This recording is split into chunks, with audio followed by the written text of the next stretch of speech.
O Brasil é recordista mundial em ações trabalhistas, 2 milhões a cada ano, quase 1.000 vezes mais que o Japão, onde se registram cerca de 2.000 ações anuais. Há inúmeros casos de maus patrões que não levam a lei a sério, mas há muitos casos também de desinformação e desatenção em relação à nossa legislação, que é reconhecidamente bastante detalhista. Pois é. Para entender quais são os casos mais comuns de desrespeito às leis trabalhistas, como evitá-los, conhecer também os principais equívocos, aquilo que em muitos casos não tem má-fé, nós convidamos a advogada Sandra Sinatora, que é mestre neste assunto. Muito bom dia, Sandra. Muito obrigado por ter aceito o nosso convite. Bom dia, Lincoln. Bom dia, Daniele. É um prazer todo meu estar falando aí com vocês e com seus ouvintes. Pois é, vamos começar por essa questão de quais são os casos mais comuns, né, de desrespeito à legislação trabalhista, às vezes não necessariamente os mais comuns na prática, mas aqueles que mais levam à justiça. Atualmente, na Justiça do Trabalho, a maioria dos processos versam sobre ausência de registro em CTPS, horas extras. Só traduzindo aqui, a ausência de registro é não assinar a carteira, né? Isso. Muitas empresas não assinam as carteiras dos seus empregados, as horas extras que são prestadas e não são pagas corretamente. Esses são casos que o empregado realmente foi lesado. E existem situações em que a empresa age de forma correta, mas deixa de atender os requisitos legais. Por exemplo?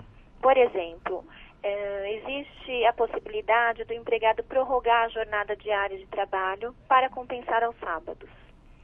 Mas isso exige um acordo de compensação de horas por escrito. E muitas empresas deixam de ter esse documento.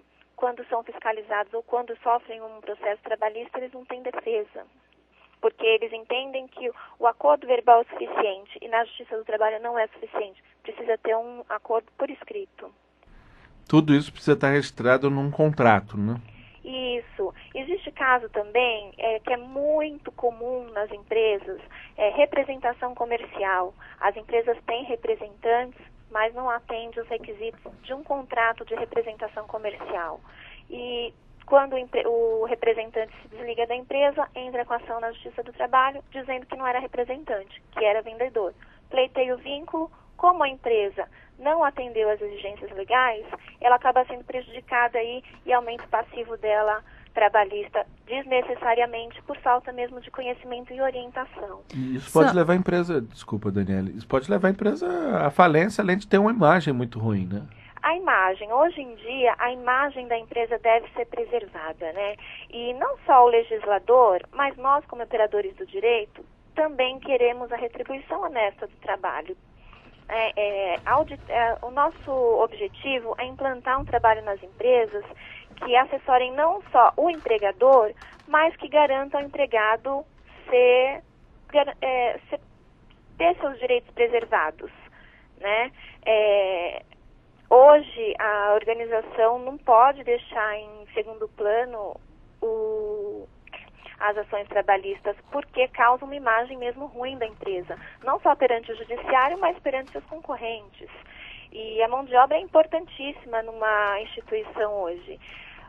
A empresa que tem uma imagem ruim não consegue bons profissionais. O bom profissional não vai para essa empresa que não cumpre os direitos dos empregados. Agora, Sandra, um outro aspecto. Ainda existe, pela sua percepção, ainda existe trabalhador que, com medo de ficar queimado no mercado, usando esse termo mais comum que a gente conhece, que deixa de ir atrás dos seus direitos, de brigar na justiça justamente por horas extras ou por questões mal resolvidas no empregador anterior?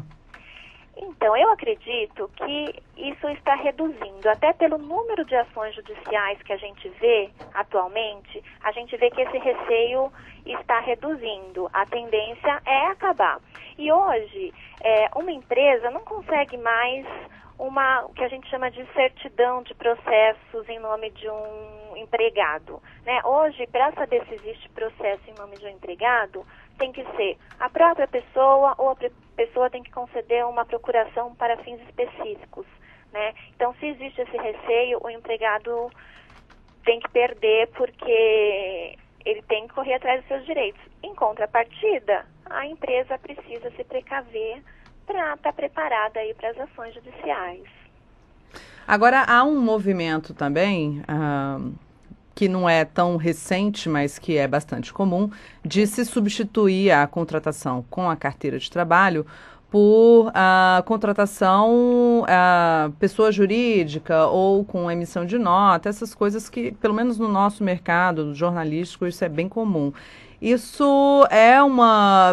pode ser caracterizado de forma ilegal, apesar de ser pessoa jurídica, mas ter um vínculo trabalhista comum? Então, Daniele, na Justiça do Trabalho, o que eles levam em conta é a verdade real que a gente diz, né? Para você ser considerado empregado perante a Justiça do Trabalho, você precisa de preencher 5 requisitos. Você precisa de ter subordinação, você precisa de receber uma remuneração pelo seu trabalho, você precisa de habitualidade.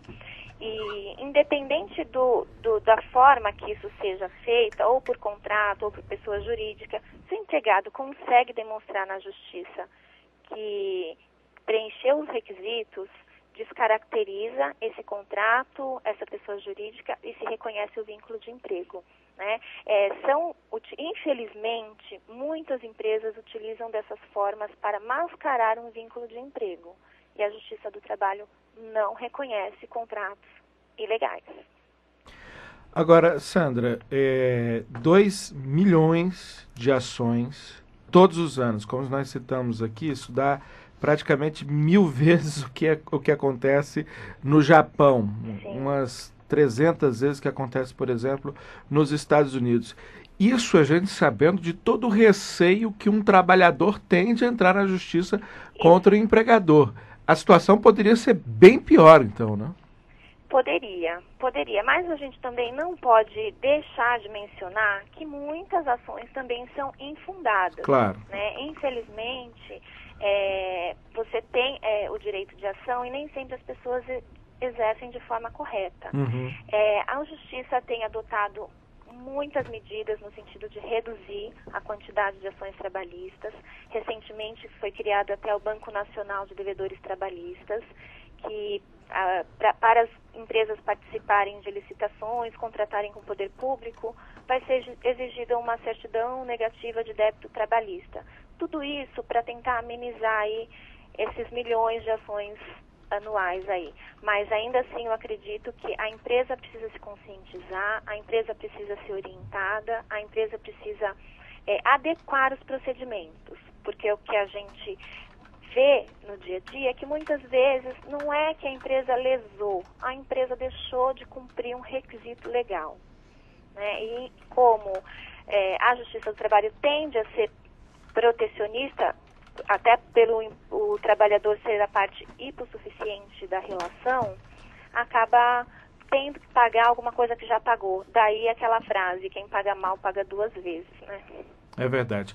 Para concluir essa entrevista, Sandra, muito rapidamente, eu queria que você nos dissesse, é possível reorganizar a lei sem necessariamente retirar direitos ou aumentar as obrigações trabalhistas, de modo a simplificá-la, já que, como você mesmo colocou, às vezes muitos desses casos são por desconhecimento da legislação. Você acha que seria importante uma nova consolidação das leis do trabalho, de modo a dar mais simplicidade para esse conjunto de regras?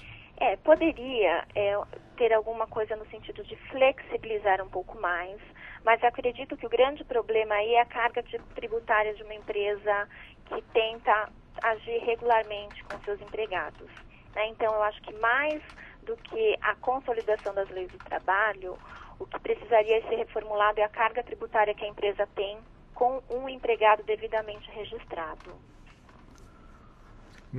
Perfeito. Bom, quero agradecer mais uma vez a nossa convidada de agora, que é mestre no assunto, mestre em Direito do Trabalho, Sandra Sinatora, nos explicando sobre os casos mais comuns e também os detalhes onde geralmente os empregadores pecam em relação ao respeito às leis do trabalho. Sandra, mais uma vez, muito obrigado. Um excelente dia para você.